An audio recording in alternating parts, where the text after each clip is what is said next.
Vladimir امریکہ پہنچتے ہی پوری team کی حرکات پر نظر رکھنے لگا تھا۔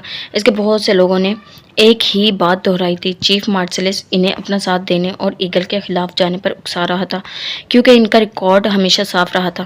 کوئی پراپر پروف نہ ہونے کی وجہ سے پولیس ان پر ہاتھ نہیں ڈال پا رہی تھی۔ اس کی ایک بڑی وجہ یہ تھی کہ آج کل ایگل دنیا کے سامنے نہیں آیا تھا، اور اچھی بات یہ تھی کہ ابھی اس کا کوئی بھی بندہ مارشلس کی باتوں میں نہیں آیا تھا۔ ولادیمیر نے اپنے آفس میں موجود اپنا ریکارڈ پہلی فرصت میں مٹا دیا تھا، لیکن ابھی ہیکنگ ٹیم کے پاس بہت سا ڈیٹا موجود تھا جو ان کے گینگ کے لیے ضروری تھا۔ اسے ڈیلیٹ کرنے کا کہتا تو سب سمجھ جاتے کہ یہ کام چھوڑنے والا ہے۔ اس کا رائٹ ہینڈ نئے ملنے والے کیسز کی تفصیل بتا رہا تھا جس پر وہ جلد کام کرنا چاہتے تھے، اور اس کے لیے ولادیمیر کا بنایا پلان چاہیے تھا۔ جیسا کہ تم جانتے ہو، پولیس ہمیں پکڑنے کے لیے مستعدی سے ہمارے نئے قدم کا انتظار کر رہی ہے۔ انتظار کرو اور اپنا کام مزید کچھ دن کے لیے روک دو۔ ولادیمیر نے طریقے سے بات کو سنبھالتے ہوئے انہیں کام سے روک دیا۔ اس کی بات میں وزن تھا، اسی لیے اس کی بات ہر ٹیم تک پہنچا دی گئی تھی۔ اس نے احتیاط کو اس کام سے دور رہنے کا کہا تھا اور اپنے کام کا پرسنل ڈیٹا رکھنے سے منع کر دیا تھا۔ اس کی بات سب نے سمجھ لی تھی۔ وہاں سے کام سمیٹ کر وہ اپنے مینیجر سے ملنے گیا تھا، جو کار ریسنگ کے سب مقابلوں میں حصہ لینے اور جیتنے یا بیٹنگ کرنے کا سب کام کرتا تھا۔ اسے فی الحال کسی ریسنگ میں نام دینے سے وہ پہلے منع کر چکا تھا، مگر آج اس سے ہمیشہ کے لیے کانٹریکٹ ختم کرنا تھا۔ اس بات پر ولادیمیر کی اس سے اچھی خاصی بحث ہو چکی تھی۔ وہ اتنے اچھے ریسر کا یوں درمیان میں اپنا کیریئر چھوڑ دینے کی وجہ مانگ رہا تھا۔ اچھی خاصی جھڑپ کے بعد جب وہ وہاں سے نکلا تو سر میں درد اور تھکاوٹ سے برا حال تھا۔ وہ رات کے اندھیرے میں وہاں سے نکل کر سیاہ اسپورٹس کار میں بیٹھتا اپنے گھر پہنچا تو سر بھاری ہوتا محسوس ہوا۔ پوری ایک رات اور ایک دن بنا کھائے پیے اور بنا نیند لیے مسلسل کام کی وجہ سے اسے بخار ہو رہا تھا۔ گھر پہنچا تو ڈور ان لاک تھا اور لائٹس بھی آن تھی۔ ہائے، تم کافی لیٹ گھر آ رہے ہو۔ اندر داخل ہوتے ہی اویم کی آواز سنائی تھی۔ اسے سامنے مزے سے بیٹھا دیکھ کر وہ گہرا سانس بھرتا سر جھٹک کر اس کے سامنے بیٹھ گیا۔ اسے گھر کی ایکسٹرا کیز وہ پاکستان میں ہی دے آیا تھا۔ کچھ کام تھے۔ تم نے ڈنر کیا؟ کب پہنچے؟ ولادیمیر اپنی ہوڈی زپ کھولتا سر سے اتار چکا تھا۔ صوفے کی ٹیک سے پشت لگا کر نیم دراز ہوا۔ چہرے پر تھکن تھی، سنہری براؤن بال بکھرے ہوئے تھے۔ میری میٹنگ تھی ایئر برانڈ کے ڈیزائنر آئرس مارک کے ساتھ۔ میں نے اس کے ساتھ آج ایک کانٹریکٹ سائن کیا ہے۔ 2 دن بعد اس کی نیو فیشن ڈیزائننگ لانچنگ کے لیے سائن ہوئے۔ اس کے بیسٹ میل ماڈل کا کچھ دن پہلے ایک کلب میں کسی لڑکی کے ساتھ سکینڈل بنا ہے، جس کی وجہ سے وہ پریشان تھا۔ اب اس کے نیو ڈیزائن کی لانچنگ کے لیے 2 میل ماڈلز دے آیا ہوں۔ ڈنر بھی اسی کے ساتھ ہی کیا میں نے۔ اویم کی بتائی جانے والی تفصیل میں ولادیمیر کو کوئی دلچسپی نہیں تھی، اسی لیے آنکھیں بند کیے صوفے کی بیک پر سر گرائے سنتا رہا۔ گڈ، اگر ہو سکے تو پلیز مجھے کافی بنا دو، وہ بھاری آواز میں بولتا۔ اویم کو چونک آ گیا تھا۔ کیا تم ٹھیک ہو؟ ڈنر کیا تھا؟ کچھ ہوا تو نہیں؟ اویم پریشانی سے اٹھتا اس کے پاس پہنچا، ذرا جھک کر ولادیمیر کی پیشانی پر ہاتھ رکھا تو جو تپ رہی تھی۔ کچھ نہیں ہوا، طبیعت خراب ہے۔ ڈنر کا ٹائم نہیں ملا؟ اب بس کافی بنا دو۔ ولادیمیر آنکھیں کھول کر اسے دیکھتا بول رہا تھا۔ شیور، میں کچھ کھانے کو لاتا ہوں۔ میڈیسن لو اور ریسٹ کرو، ابھی تمہاری طبیعت کی خرابی ہم افورڈ نہیں کر سکتے، تھوڑا ٹھہر کر بیمار ہو جاتے۔ اویم اس پر ناراضگی جھاڑتا نفی میں سر ہلاتا بول رہا تھا۔ ولادیمیر نے گھور کر اسے دیکھا تھا۔ وہ کچن میں پہنچ کر لڑاکا بیویوں کی طرح بڑبڑاتے ہوئے جانے کیا کھٹپٹ کر رہا تھا۔ ولادیمیر شوز اتار کر سیدھا ہوا اور صوفے پر ہی لیٹ گیا۔ ابھی وہ غنودگی کی حالت میں ہی پہنچا تھا کہ اویم کچن سے نکل کر اس کے پاس آئے۔ اٹھ جاؤ، پہلے میڈیسن لو، پھر روم میں جا کر سو جاؤ۔ ابھی تو تم نے یہ بھی نہیں پوچھا 2 ماڈلز کون ہیں جن کا کانٹریکٹ کرایا ہوں؟ اویم کے پکارنے پر وہ آنکھیں کھول کر اٹھ بیٹھا تھا۔ سامنے ٹیبل پر پڑی ٹرے میں کافی کے 2 مگز کے ساتھ پین کیکس موجود تھے۔ ہاتھ بڑھا کر پلیٹ اٹھاتے ہوئے وہ اس کی آخری بات میں توجہ ہو۔ کون ہیں ماڈلز؟ کہیں تم مارشلس کا نام تو نہیں دے آئے؟ ایئر برانڈ تو بہت فیمس ہے۔ ولادیمیر کے سوال کرتے ہی مزاحیہ انداز میں پوچھا۔ نہیں، اویم خان اور ولادیمیر یہ 2 ہیں۔ اویم اپنا مگ اٹھا کر صوفے پر بیٹھتا سکون سے بولتا۔ ولادیمیر کے سر پر دھماکہ کر چکا تھا۔ واٹ، یہ کیا کہہ رہے ہو؟ تم نے ایسا کیوں کیا؟ ولادیمیر کو جھٹکا لگا۔ صدمے سے اویم کو دیکھا جو شاید پاگل ہو چکا تھا۔ کام بڑھا آیا تھا۔ ہمیں میڈیا کے سامنے آنا ہوگا، لوگوں کی نظر میں آنا ہوگا۔ ایک بار میڈیا کی نظر ہم پر پڑ گئی، پھر ہم اپنا کام آسانی سے کر سکیں گے۔ مارشل یا کوئی بھی XYZ ہمیں نقصان پہنچانے سے پہلے سوچے گا، یا پھر ہمیں مارنا کسی کے لیے آسان نہیں ہوگا۔ اب زیادہ مت سوچو، بس ایک دن کی بات ہے، ڈریسز وہ دیں گے، تیار بھی وہ کریں گے، ہمیں بس ماڈلنگ کرنا ہوگی، کچھ گھنٹوں کا کام ہوگا۔ عویم اسے سمجھا رہا تھا، اس کی بات صحیح تھی، پھر بھی ولادیمیر کو اس طرح اچانک ماڈلنگ کرنے کا آئیڈیا بالکل اچھا نہیں لگا تھا۔ واٹ ایور، میں یہ نہیں کرنے والا، اور اگر میگزین شوٹ کروا بھی لیں، میگزین تیار ہو کر مارکیٹ میں آنے تک کم سے کم 1-2 ویکس لگ جائیں گے، تب تک اپنا کام سمیٹ کر ہماری واپسی ہو چکی ہوگی۔ اس کے بعد اس فیم کا کوئی فائدہ نہیں۔ ولادیمیر نے نفی میں سر ہلاتے ہوئے سختی سے اس آئیڈیا کی تردید کی تھی۔ ریلیکس، ایز یو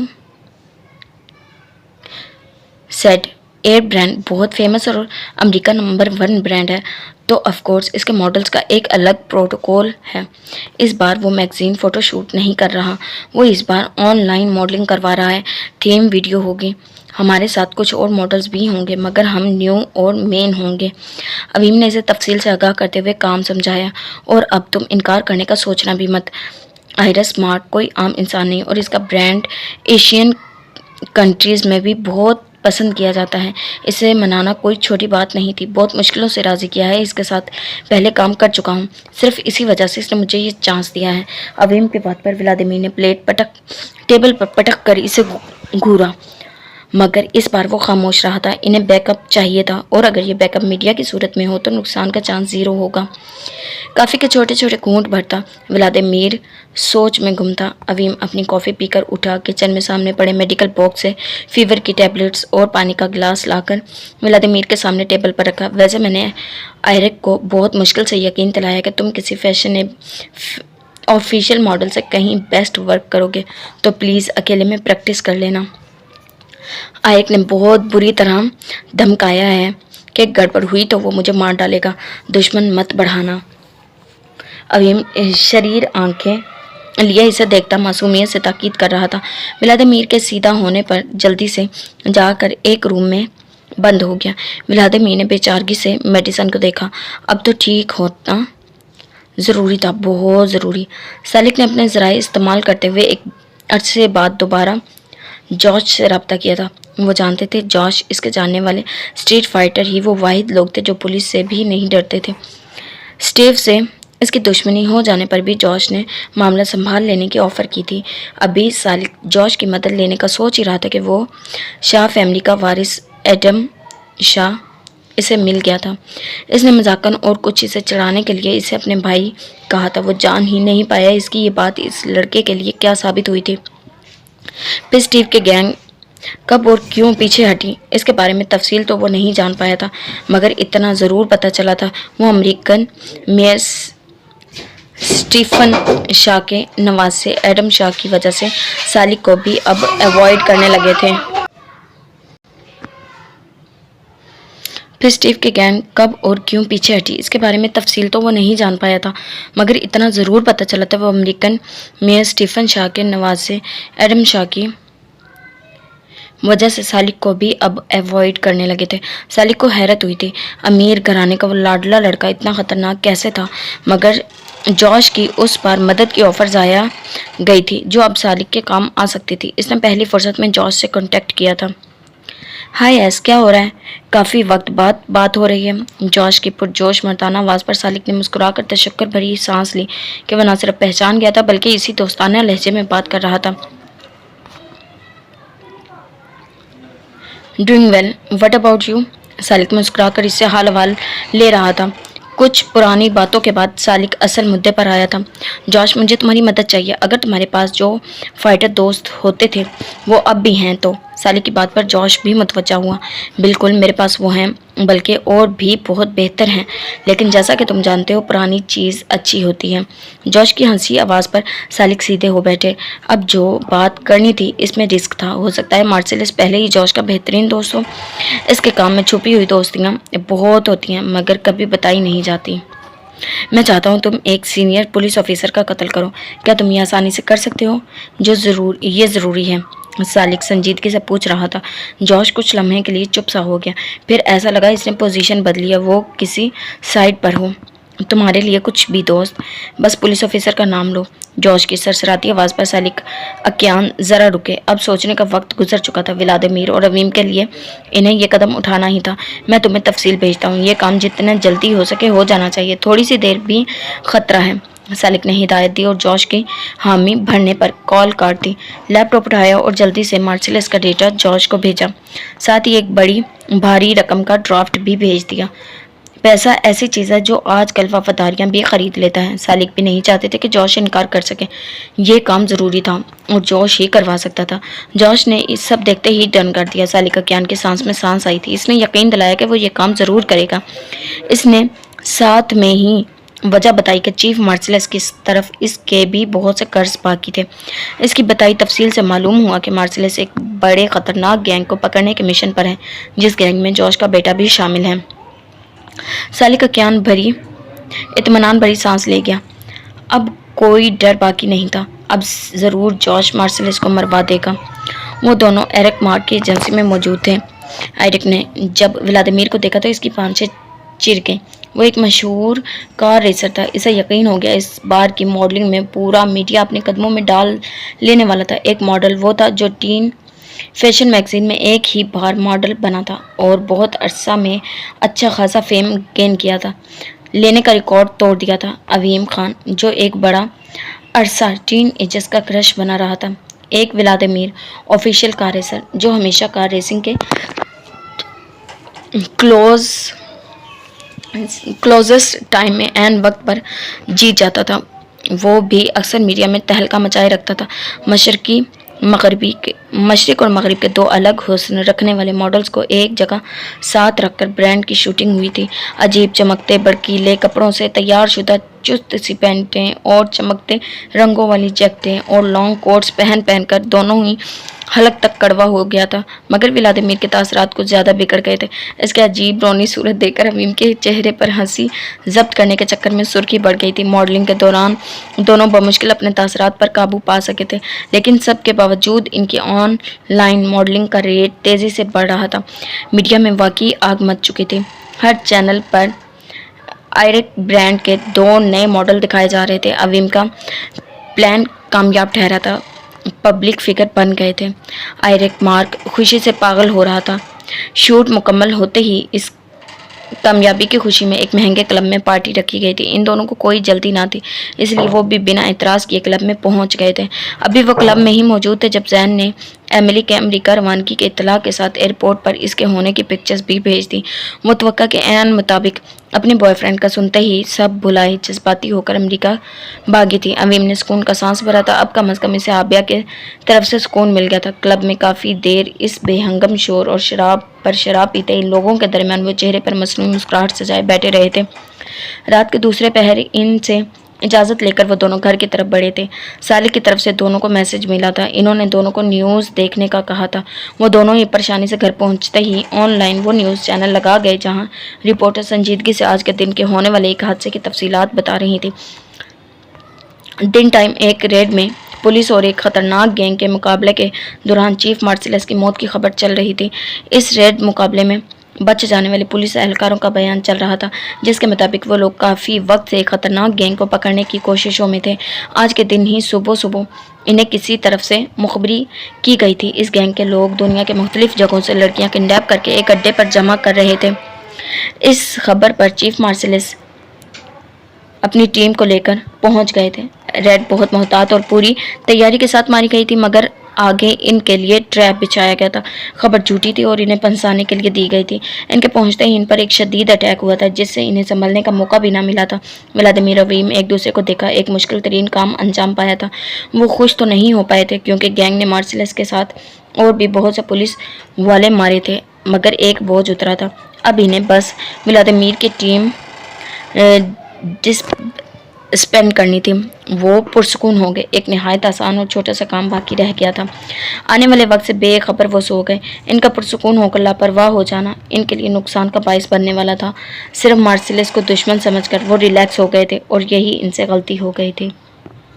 جی تو جناب، یہ تھی ہماری آج کی ایپیسوڈ۔ امید کرتی ہوں پسند آئی ہوگی۔ ملتے ہیں نیکسٹ ایپیسوڈ کے ساتھ۔ اللہ حافظ۔